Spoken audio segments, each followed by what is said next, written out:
खूप दिवसापासून आम्हा सगळ्यांना एक थाळी ट्राय करायची होती. ॲक्चुअली आम्हा सगळ्यांना बोलण्यापेक्षा बाबांना स्पेसिफिक आणि त्याच्यासाठी आम्ही आलो आहे. बरं हे इकडचं भोपाळमधलं छान एक व्हेज रेस्टॉरंट आहे फेमस राजहंस म्हणून आणि तिथेच आलो आहे. बरं इथे खूप ऑप्शन्स आहेत कारण थाळी पण आहे आणि जर तुम्हाला थाळी नको असेल तर बाकीचं पण जेवण मिळतं. 2 सेक्शन केलेले आहेत. थाळीवाले लोक आधीच कुपन घेऊन सेपरेट होतात आणि त्याच्यानंतर जर बाकीच्यांना दुसरं काही ट्राय करायचं असेल तर बाहेर पण आहे. कारण मोठं रेस्टॉरंट आहे, मस्त आहे, स्वच्छ आणि क्लीन आहे. बरं थाळीमध्ये यांचे वेगवेगळे मेनू असतात रोज. आम्ही मंडेला आलो त्याच्यामुळे आज या दिवशी काय आहे हे मी तुम्हाला दाखवते. इथे त्यांनी ही डाळ सेम आहे, हेच मी त्यांना पण कन्फर्म करते. तर त्यांचं म्हणणं असं आहे की इकडे दाल बाटी येणार आहे त्याच्यामध्ये आणि ही प्लेन डाळ म्हणजेच आपण राईससोबत घेऊ ते. आणि बाकी पण जेवणामध्ये काय काय आहे ते मी तुम्हाला दाखवते. बरं जेवण खूप तिखट नव्हतं, छान होतं, सुंदर होतं, अगदी घरच्यासारखं. म्हणजे काही जेवणाचा खाऊन वगैरे काही त्रास होणार नाही असं एकदम नॉर्मल जेवण होतं आणि छान जेवलो आम्ही. बरं जेवणामध्ये काय काय आहे ते मी तुम्हाला दाखवते. एक सगळ्यात आधी पनीरची भाजी आहे, ग्रेव्ही, त्याच्यानंतर डाळ आहे आणि त्याच्यानंतर इथे मिक्स व्हेज आहे, त्याच्यानंतर छोले आहेत आणि त्याच्यानंतर दहीवडा पण आहे. दहीवडा पण खूप मस्त होता. दही खूप सुंदर होतं त्यांचं.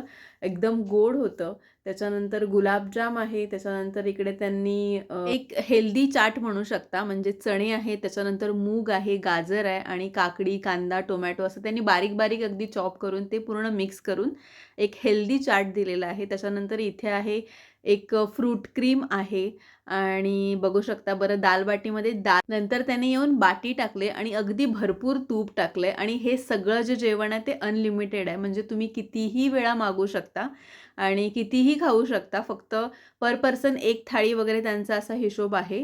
जेवढे आपल्याला कुपन्स असतील तेवढे ते लोकं आधी थाळी देतात आणि नंतर मग वाढतात. बरं इकडे पुरी पण आहे, पराठा पण आहे, नान पण आहे. त्याच्यानंतर बघू शकता पापड आहेत आणि नुसते पापडच 1-2 असं नाही, पापडांचे पण बरेच प्रकार आहेत. म्हणजे तांदळाचा पापड आहे, उडदाचा आहे, असं त्यांनी ठेवलेलं आहे. त्याच्यानंतर इथे आहे ताक.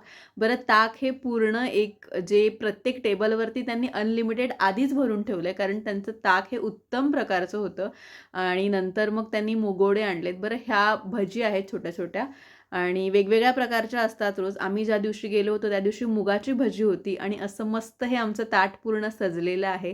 बरं त्याच्यामध्ये काही लोकं, आता मी दही वडे म्हणाले किंवा काही लोकं दही भल्ले पण म्हणतात इकडचे मोस्टली, आणि मस्त जेवलो आम्ही आणि मग नंतर घरी जायला निघालो. बरं याच्यामध्ये तुम्हाला काय आवडलं मला नक्की कमेंट करून सांगा. Thank you so much for